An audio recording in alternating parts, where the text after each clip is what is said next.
Так, ребятки, получается вот такой вот фальш-камин. В общем, сделал стенки. Все это будет шпаклеваться. Хотя, наверное, не будет шпаклеваться, будет кирпичиками обложиваться. Сверху будет шпаклеваться, краситься. Сзади получилось вот так вот. Чистая импровизация. Вообще ничего, никакие чертежи не делал. Так, в голове что было, то и... Ну, такие кирпичики будут. Ну, не сверху, конечно, а здесь. Это я тоже с гипсокартона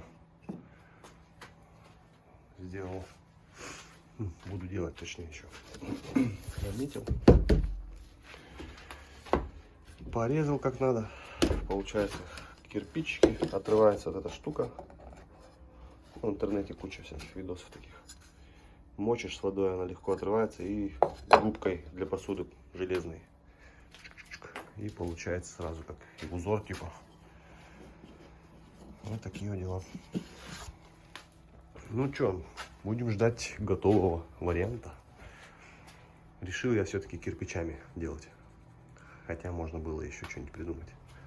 Посмотрим, короче. Так, ну что, вот на такой стадии мы сейчас. Очень геморройно вырезать плиточки. Кирпичики эти. Ну, получается прикольно.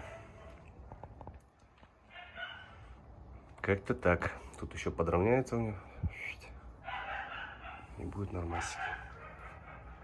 Тут косячок получился. Что-нибудь придумаю. Ну, как-то так пока. Всем приветос. Наконец-то доделал я камин полностью. Покрасил. Покрыл лаком.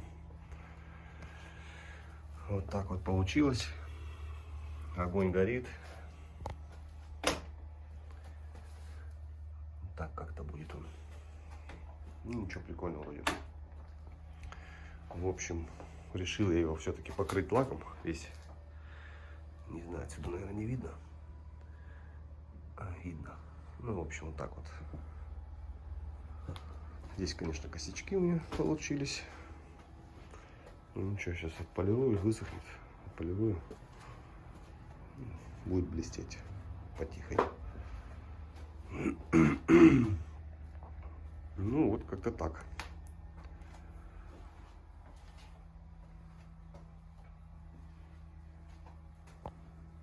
Да, хотел я еще сделать, чтобы пар прям шел такой из этого испарителя, увлажнителя воздуха.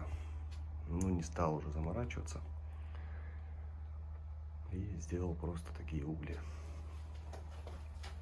Ну, как-то так.